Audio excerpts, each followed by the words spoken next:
Thank you everyone for being here. Shall start, right? So every moment in business happens only once. The next Bill Gates will not build an operating system. The next Larry Page or Sergey Brin won't make a search engine. The next Mark Zuckerberg won't create a social network. If you're copying these guys, you're not learning from them. Of course, it's easier to copy a model than to make something new. Doing what we already know how to do takes work from 1 to n. Adding more of something familiar.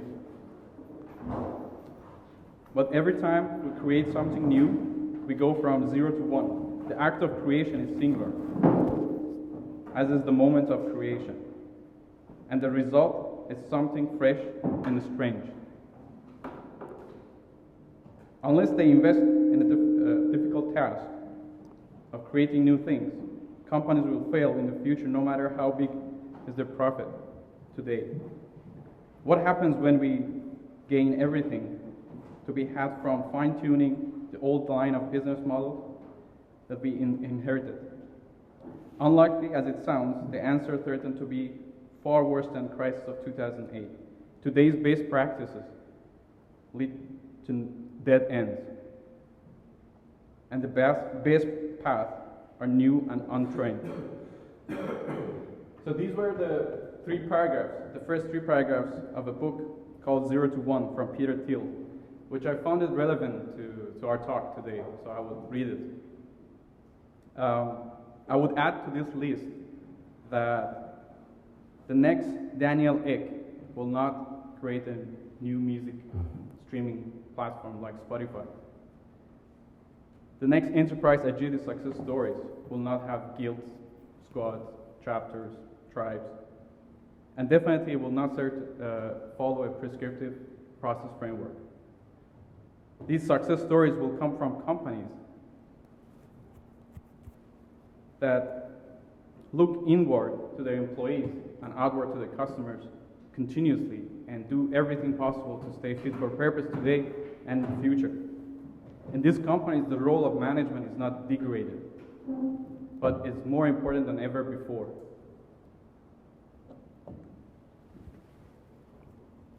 They're not degraded because of some wishful thinking or fat. Yet you see autonomy and active leadership at all levels of these companies. These companies know that their culture, identity, and circumstances is unique. And this uniqueness demands the thinking to go from 0 to 1. They know that they must start from where they are today and evolve from there to something that truly fits their uniqueness. This is the recipe for an ever-flourishing organization. Today we will see and hear the story of a company that is at the beginning of its ever-flourishing journey at age 103. It's episode 1 of a long series, longer than Game of Thrones, and hopefully with different ending. No spoiler alert. And today I'm honored to be with Daniel Escudero, who is one of the leaders and managers at CEMEX. He's one of the selfless leaders and courageous ones. And today he will share his experience on applying and using Kanban method and KMM as his guiding tool. Daniel? Yeah, thank you. Okay. I have to stay here, not because I like this podium, but because we have only one mic. Microphone, right? So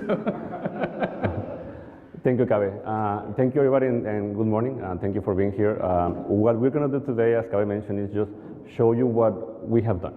I will start by telling you who we are. We are CEMEX. That is one of our cement companies in South America. So we are actually in the heavy industry material industry. We are one of those traditional, as we saw earlier, one of those traditional companies. And as you can see, I mean, we are actually in what you can see, or you can say, the brick and mortar industry, literally. So a little bit about CEMEX. CEMEX is a Mexican company, a very proud Mexican company that it has gone since for 103 years in this industry. We operate in more than 50 countries. We have close to 40,000 employees around the world, and those are some of the numbers that we have. So this is actually a company that has been around for many years, that has gone through different stages during its reorganization, and that is actually rooted in the way, or was rooted in the way that we used to do business. A little bit of the history, like I said, 1906, CEMEX was founded. We have always been proud to be able to say that we have grown through the acquisition and expansion through markets. Obviously, this was done first, expanding in Mexico across the different markets in Mexico. Then CEMEX made the jump and went around to South America and to US. And after a couple of years, it actually allowed the company to grow and make the jump and go and start to do the expansions in Europe, Asia, Africa, and that is where we are right now. One of the things that CEMEX has always been able to do is to be able to say, we should be able to operate efficiently and very productive using and leverage technology as much as possible.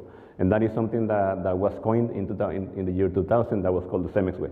And the CEMEX way was our way that our end-to-end processes that we took across the world, and we said, you know what, we should be able to operate better, and from there improve and continue to evolve. And that actually has evolved into the way what we call right now is, now we call it One CEMEX. And we actually truly believe that we can operate as one single company for the 40,000 employees in 50 countries around the world. And obviously now we have started our journey into becoming a more digital platform. Okay? So around 2015, the company decided to say, you know what, we need to do something about it. We can no longer grow through acquisitions. We can no longer grow in the old-fashioned way. So we said, you know what, we need to find new ways. And that actually decided the company to say, we need to go back and put the customer at the center of everything. The customer should be positioned, and we should all be surrounded, and everything should be around the customer experience. And that actually what we developed, and we created our customer experience office and customer-centric that said, you know what, we should be able to provide a superior customer experience everywhere and every time, so that we are always able to maintain our customers happy. From that, in parallel, obviously, the whole digital transformation era started happening, and we started seeing that if we cannot grow in the old-fashioned way, we need to find new ways of revenues, we need to find new markets that we can integrate. And obviously, that was all around technology. And that is where we decided to say, find new markets, create new business models. And obviously, we had the threat of, you know what, there is some new entrants coming into our industry, and we need to be protective. So it's better that we take those positions before somebody else takes them. And obviously, all of this, be able to provide the superior customer experience, along create this new business model, what has to be supported by technology. And that's actually where we come in, and Kaveh support has been along the way. So we decided, obviously, to create and transform ourselves, and I will give you some example of that. So what we saw was the kind of a core reasons to set CEMEX in the new path. The potential growth, the new business models, the risk of the new entrance into the market and disruption. However, it's as we call it, it's wishful thinking to just say, I need to be here, to just say that let's change and let's become something else. All of the large organizations, they come with some heritage, some identity, some culture, something that actually is with them for a long time and will be for them. And in the case of CEMEX, it was not different. So part of the identity, and this is important for especially the coaches to be aware of the identity of the organization. Part of it is that it's a proud, successful Latin American organization. It's a sign of stability in the region. When you get employed there, you think that you're set for life. And that's important. It's 103 years old, went through all sorts of ups and downs, and it shows that it can survive. And at the same time, the organization is very conservative. It's a top-down organization and organizational management. That's how it is, that's how they operate, that's how they succeed. It's a wishful thinking game to say that, oh, let's change the whole thing. That's how they operate. At the same time, as Daniel mentioned, that they have gained a lot of success in terms of turning failing plants, cement plants, into a very successful one by their process efficiency formula and the processes, and also using technology to save costs. And that becomes kind of one of their other part of their identity. However, as they travel this journey, they realize that now they need to do a paradigm shift in their identity. They need to actually marry the top-down decision-making to the bottom-up decision-making that is in the organization in order to be able to handle the new market entrance, disruption, creating new growth. And that became part of their new identity. Now we're going through this path to see how some of these things is happening. But knowing the identity, and it's very important because it's not easy for any company to just change.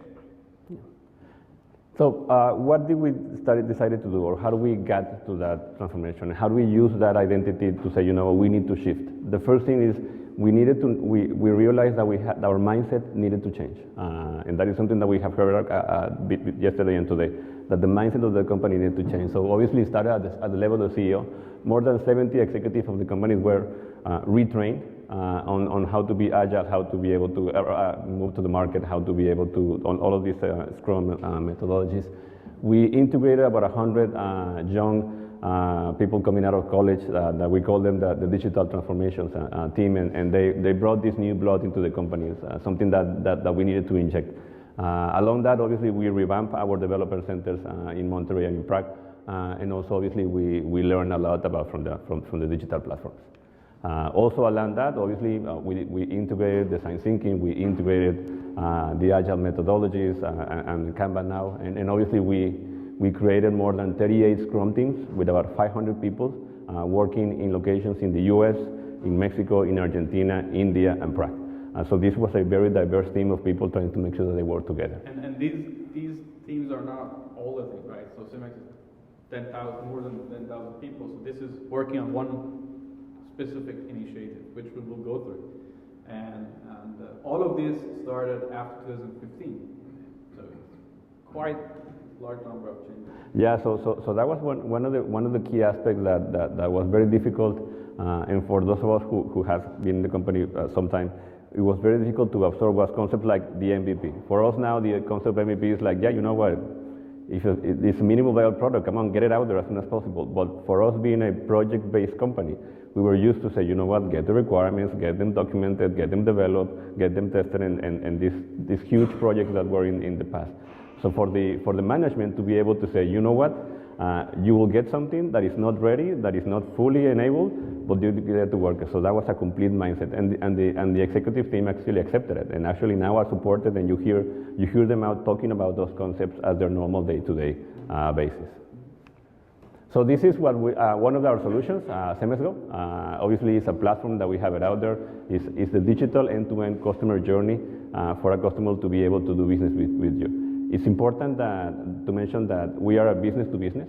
Right now, we have more than 30,000 customers around the world operating with CEMEX Go in 20 countries, and we believe that is becoming very successful. And obviously, it's the platform that we are continuing to evolve in the future. We have other digital solutions that are coming along the way, and that are obviously following the same approach that we have had. Yeah, and keep in mind that this is the first product.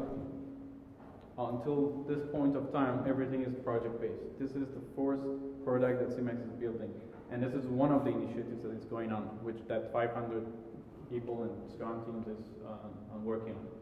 Okay. And so far, it turned out to be successful. But all of that good, but definitely there are some learnings. Thanks. There are some learnings here. So, like any other organizations, not digitally native, not having experience with these things, so of course the organization also adopted some large process frameworks to just kickstart all of these things. And along the way, hardware, they learned the lesson that okay, it's not fit to our context. We feel, but at the same time learn. With that, the leadership also loosen up in terms of okay, let's follow this specific end-to-end poster that we must apply. The the fact that the leadership loosen up, but also encourage the application of these practices and principles, also created some kind of evolutionary change across different parts of the organization, and not only within that group that they were working on the CEMEX Go product. So we saw now pockets of different new emerging way of workings from different parts of the organization outside of this core part. And again, it became kind of voluntary. HR started to actually see that what you guys are doing, so they started to apply procurement, research and development start, many different organizations outside of IT and outside of that core team. And this happened with the support of leadership. What I'm trying to emphasize here, the leadership and management, is because again, it's a top-down organization, and the leadership and management need to give the blessing and encourage the rest that this is okay, this is a desired behavior, this is a desired practices that we need to move forward within such an organization, right? Yeah, that is okay. It's not anything bad or wrong. This is the way organizations succeed, this is the way organizations survive, and this is okay. Yeah, it was very interesting to see how from a company that was traditional, as Kaveh was mentioning, that we have those vertical areas and those organizations, values that we now obviously support in Kanban, which is trust, collaboration, transparency, started to be emerging. For example, people from areas like legal, which will never imagine to go into a Kanban board. They started coming to us and asking us, what are you doing? How do you do it? What is that? What is that board? Why do you have those sticky notes? And obviously, people started working in ways that it didn't need to go up to the boss and then come as a directive. So you know what? People started to collaborate. So that was very, very interesting. Last year in June, I had the conversation with one of the senior leaders in terms of asking us to work with one of the teams, one of the groups that had the most important deliverables at that point of time, but they also had some challenges to handle.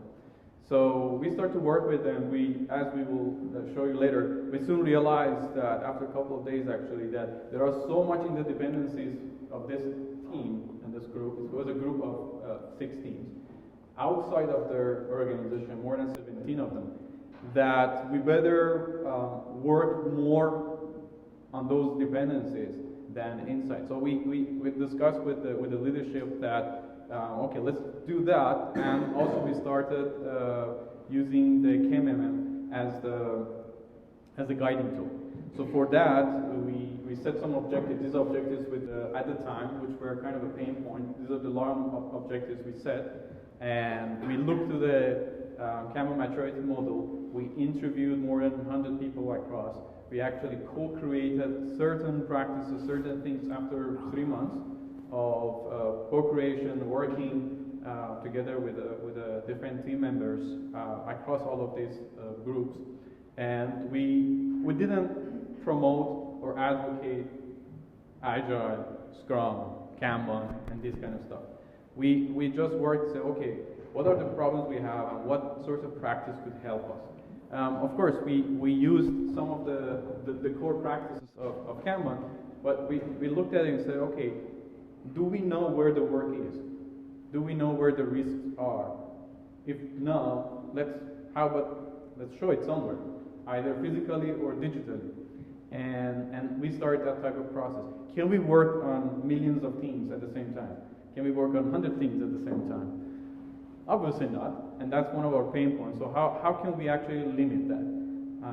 What sorts of things we can do? And this is not the whole list. Actually, we came up with all this with the teams and also the managers, and we start to go through that. But at the same time that we were following up to implement these practices one by one, it was not very restricted. Okay, we must follow all of it, because the process of doing them created new ideas. For example, the process of actually visualizing the workflow, or trying to understand the workflow, we found that, there are actually 3 versions of it. One is in the documents, one is in the Jira, one is in the reality. And the process of visualizing it actually allows us to find new areas of improvement, and those emerging of ideas were very important. Also, we started to do some training, and again, the support of leadership, and that this is okay, this is expected, we want to go this direction, was also key.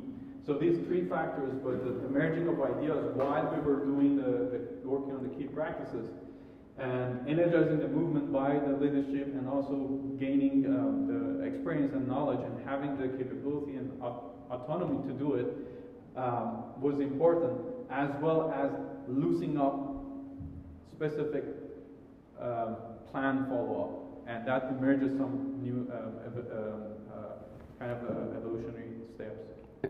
And one thing that you can that you need to realize is that everything that Kaveh is mentioning is happening, or the coaching team we're trying to integrate into the Scrum teams and the development teams, while we had to meet the deadlines that we have with the solution that we were going to develop. Yeah. There was no on top like, okay, let's hold back and let's do the changes, and then we continue to develop our solution. It's like you have to do everything. So the ramp up on the improvement of the process had to go along with the solution delivery times. Yeah. Everything, no deadline was moved around that much, so everything was there. And this is the art of work of Daniel. My fault, sorry for the ugly slide. No, well, we tried hard to come up with some pictures, but this was the best we could do in terms of to show the complexity of the organization. So there are, as you see, there are different teams and service providers within the organization at different level of organization with different type of hierarchy, and they're all connected together in a 3-4 dimensional way, right? So again, it's not about if good or bad. This is how the system is. This is how the system worked for some time, and we, as the rule is, we start from where we are today and evolve from there. And for that reason, we start to work in these three different strategies.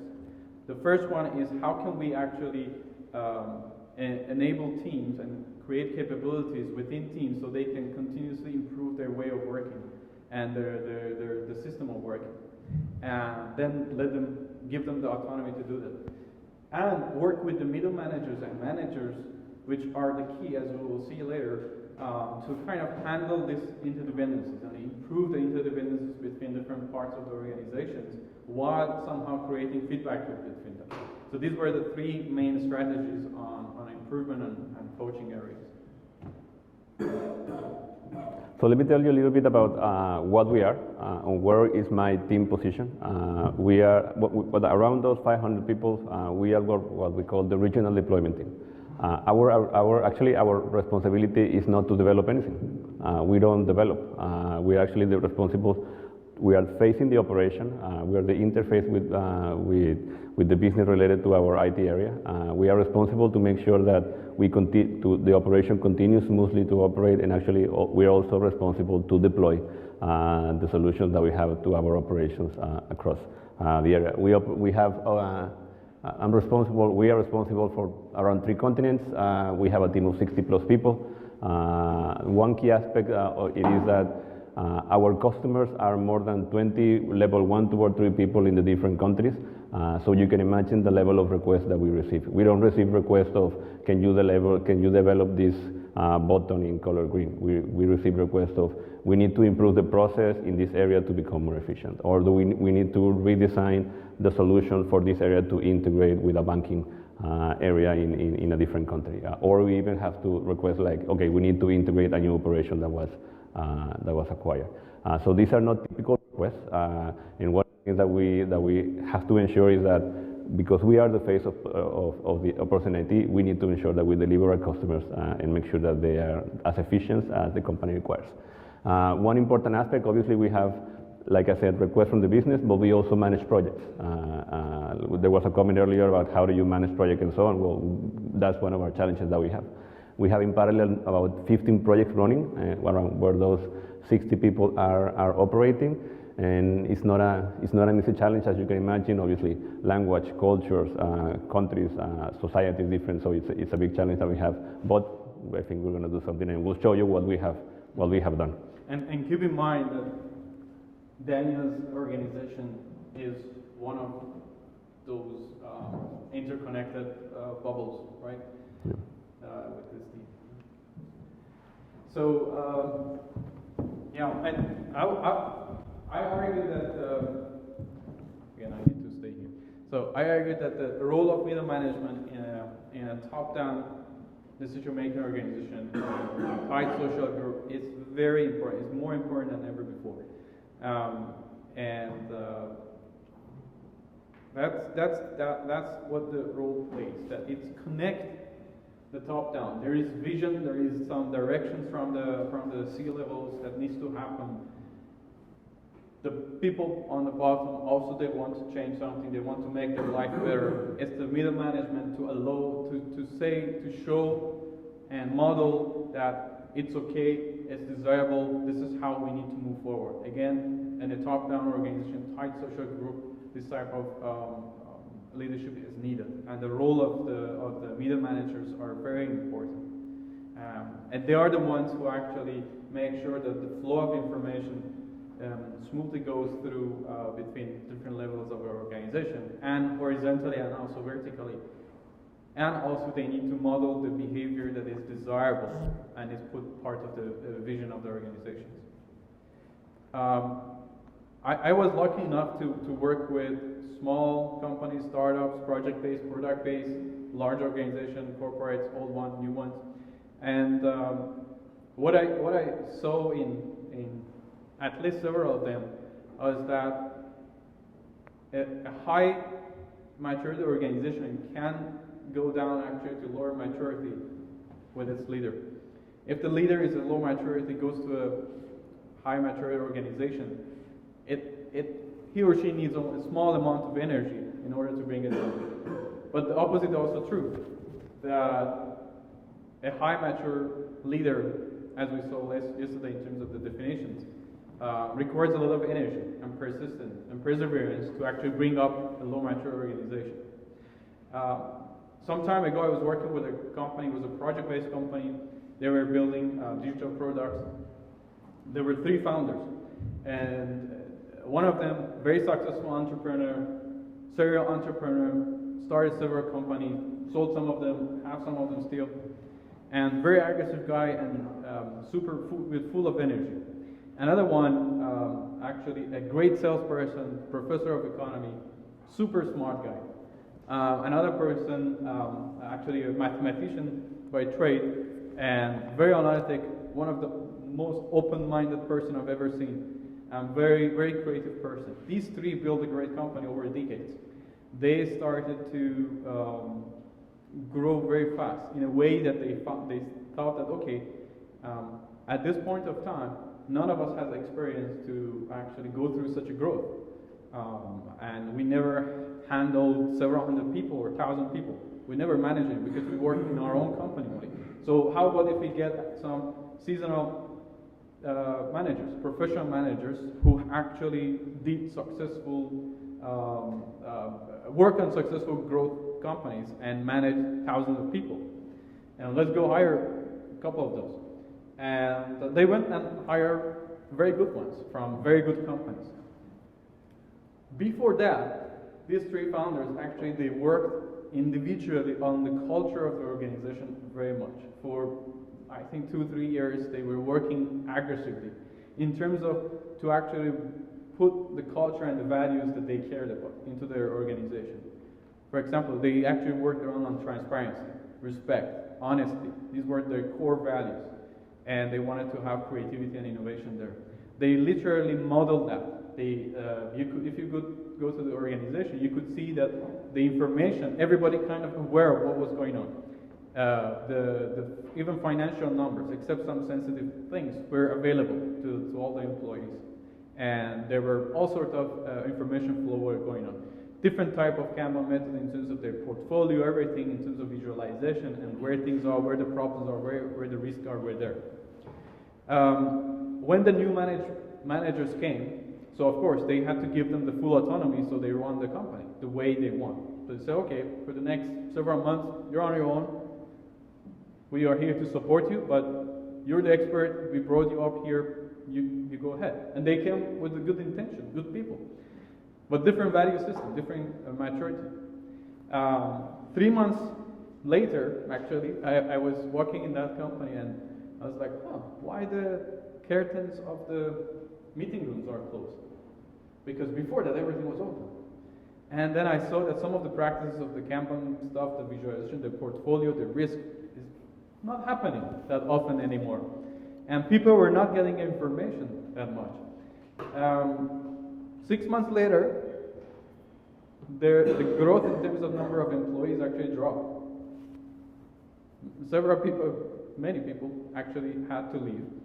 The information flow got lost. People were confused, okay, where we are going, what we are doing. 6 months only. And a year later, they had to let those 3-4 new managers go.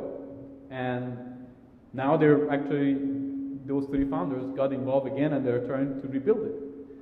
That was amazing to see. Sad, but amazing to see that how they took decades to build that organization, and only 3 or 4 months, 3 to 6 months, it changed completely, and they had to rebuild it again. For that, at CEMEX, when we work with middle management, we try to focus on these principles. We try to make sure that, hey, let's first make sure we build a foundation, like as we talk on the maturity as well, starting from where we are today. Let's work on that. Let's not jump ahead. Let's make sure that you guys are out of the individual activities and work on the whole system. And let's make sure that the teams and your people have enough competencies and that they can move forward and create their own way of working. And give them the autonomy so they can do that. And make sure they understand the purpose and the intent that the organization is going forward. And most importantly, model the behavior that you desire to risk. Again, top-down organization, conservative, tight social group. These are the key elements that every middle manager we try to work on. And that brings me to Daniel. So Daniel is, I was lucky enough to start working with him on, and I believe that he is one of those middle managers that is open completely to learn and model the behavior and get involved alongside with his team to make things better. He also tries to make sure that he's doing the right thing for the people and for the organizations. And for that, I think he's one of the great servant leaders that CEMEX has today, and the majority of others needs also to look up to him on that. So. Thank you, Kaveh. So now that is the story of how everything was going on in our digital solution. But one thing that happened, obviously, we were deploying the solution during 2018, and we were tired. Actually, we were really tired. It was a difficult year. We made sure that we delivered on our commitments. And one thing that happened towards the end of 2018, I took a moment and said, okay, this has been a very tough year. The team is really low motivated, is not really engaged. And 2019 doesn't look any better. Because obviously we were receiving requests from leaderships that, you know what, you need to be more efficient, you need to be faster, we need to deliver to market. And I was figuring out, okay, so how do we do this? What is the thing that we need to do? Even though that we have delivered on our commitments to make sure that CEMEX Go and the digital platforms were delivered on time and on the days that we committed, our customers were satisfied, but I could sense that they were not happy. I could sense that they were like, you know what, yeah, you did what you committed, but I think that I need more stuff from you guys to be delivered from me. So one of the things that I said, you know what, I need to figure out what's going on out in the market and to see what we could do, because for sure I did not want to have in 2019 the same as 2018, and obviously I didn't want that for my team.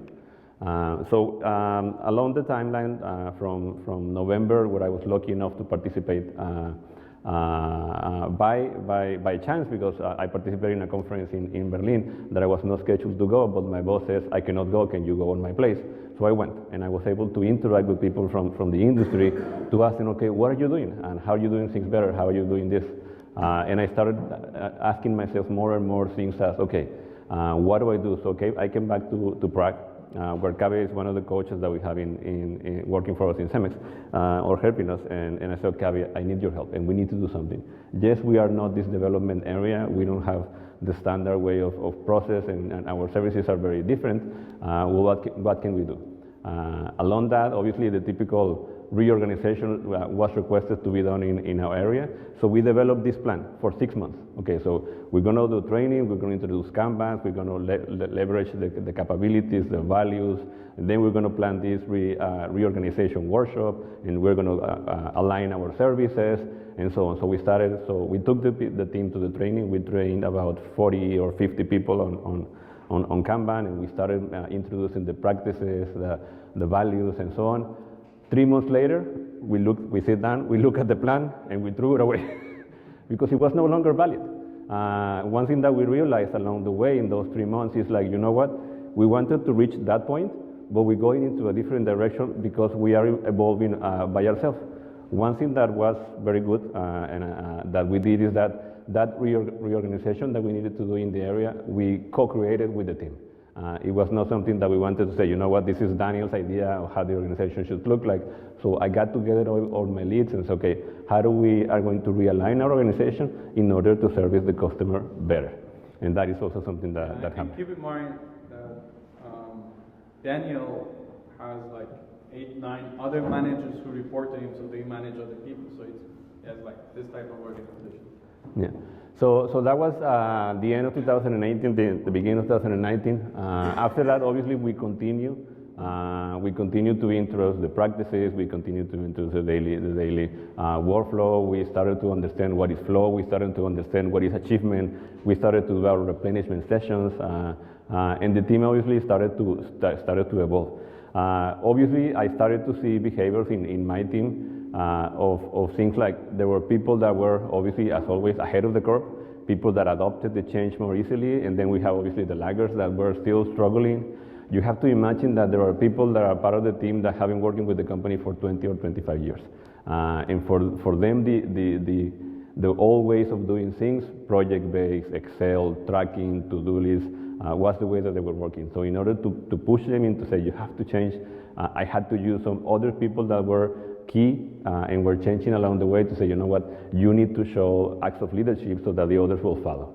And that was one important aspect. Obviously, we map our services, we did the exercise with Kaveh to do the static, to say, okay, how do we actually provide and try to see if we are fit for purpose on what we are supposed to be doing. So, and obviously that took us the first quarter of this year.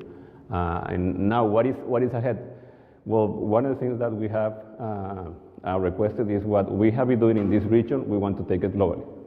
So now we're going to do exactly what we're doing in the region, and we're going to take it to the US, we're going to take it to Mexico, we're going to take it to America, so that those teams are also taking advantage of this. We want to see, if we can start to integrate some upstream, some portfolio management and downstream into the team, because as I mentioned, we are working with many teams, many projects throughout the year. And obviously, I don't know, Kaveh and I have spoken about if we do an assessment, hopefully somewhere along the end of the year, to be able to say, you know what, this is the path and this is where we are. Okay. This is my office. This is what I call now the KMM war room. As you can imagine, you can see there I have my model, I have my, I was hearing the conversation yesterday about the digital boards or the physical boards. Right now, I'm a true believer of the physical board. I used to have it digitally, and as you can imagine, my team is based in Prague, in the UK, in Madrid, in Budapest, so a physical board is a challenge. But one thing that I can truly recommend is that the physical board will allow you to see how things are moving and what is the whole thing. Obviously, we are doing many more things than that we have there, because every lead in my team has his own board and within its own team, but it does allow you to see if things are moving. You can reflect on it. I mean, why is that activity hasn't moved for maybe 2 or 3 days? What's going on? And then you start to reflect on that. And they didn't throw out the digital, like no. They kind of used both digital and physical, but physical give them at least some of the groups, and Daniel kind of different flexibility in terms of how things can move. And One important thing that I recommend is I try to do it once or twice a week. I get up and I go in front of the model and say, okay, where we are. Okay, I think we're doing this, and I think we're doing that, and I think we're doing that. I like the way Susana presented it earlier, the green, yellow, and red. But it makes sense, and it makes you reflect on, okay, what do I do next? And one thing that Kaveh has always recommended, and I truly believe in it, is like, whatever works for you. Whatever works for you and your team is what you should do next. And that is why I get up into the board and say, okay, you know what, I think that worked for us, so let's target to do that. And that is why I keep it like that, and I push the team to it's one of the things that I did not do it collaborative, I did it top down, is that you need to have your physical boards. There was a lot of struggle at the beginning, they didn't want to do it, but they finally did it. What are we targeting in the next short term? And this is just related to the values of the Kanban, and you can see the ones that are there. Obviously for me, I am a true believer on evolutionary change. We need to evolve. That's the only way to improve. Obviously I am also pushing the team to, or pulling the team on them to start to show more acts of leadership, and I will talk about that later on. And obviously I cannot leave behind the collaboration part. Just to give you some context, the team that I work for, at least the ones that report to me, is a team that we have been working together for more than 15 or 17 years. So we know each other. We're like a football team that have been playing together for so many years that we know the weaknesses of one and the other, and we always support one another. But even that, I still believe that there is some improvement on collaboration, improvement on teamwork, and that is something that we will push. Respect, obviously, transparency is things that I'm always a believer. Like Kaveh was mentioning, it's like, you know what, my door is always open, people go in, they ask me stuff, and they ask me if they can use something from my team. I will say yes, why not? I mean, at the end of the day, if it's beneficial for the team or for the organization, that's why we are here. Okay, so with regards to the part of evolutionary change, one of the things that I'm trying to do in the team is to develop a concept that I call the self-improving organization. And the self-improving organization it's a simple improving process that it might start off maybe about what Susana was mentioning about the cat, that you feel like everything seems to be going okay, and that is the moment that you need to say, you know what, if things seems to be moving okay, that's when you need to actually start to act. And then obviously what you need to do is disrupt the team. I know that Kaveh doesn't like me using the word disrupt, but it's more of like a wake-up call. Or shake up the team.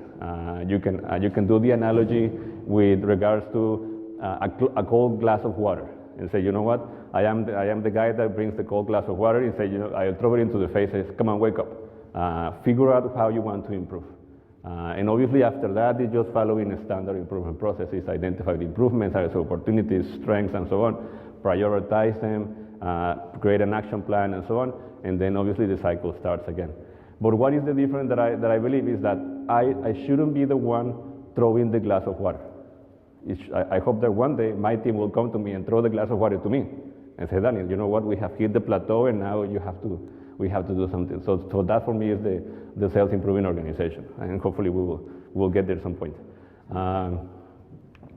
Now, this is some of the pictures of the team. The journey has not been easy. Like I said, obviously we decided to improve. The first thing was to make our lives better.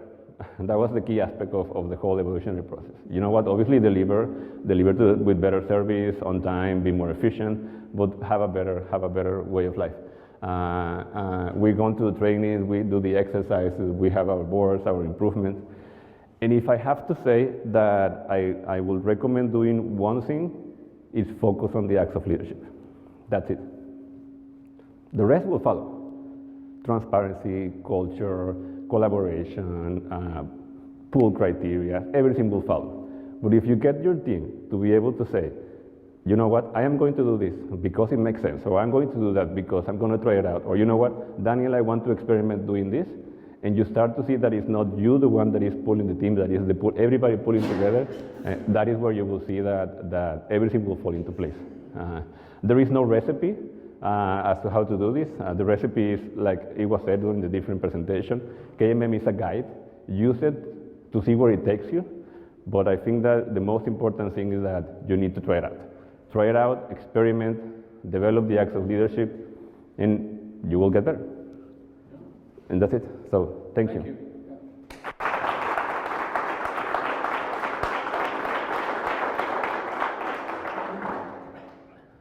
So I don't know, we are done, or Yep. I think we're over time.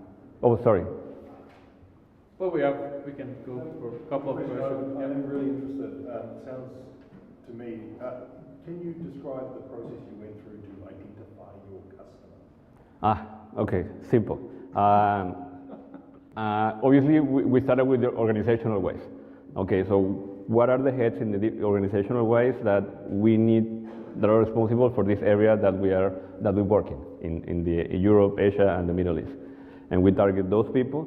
We created what we call, or a service design lead, which is the contact person for that. And obviously, the two levels below are the ones they're also targeting. So that is the scope of our customers. Obviously, our primary customers, and that is the focus. Okay. Of course, all the teams within Daniel's group also went through static, and static is a technique in Kanban that you go through identifying your customers, deciding how to make it fit for purpose your service, and they all went through that, and they started to implement it one by one. Yeah. Okay. Well, thank you. Cool. Thanks.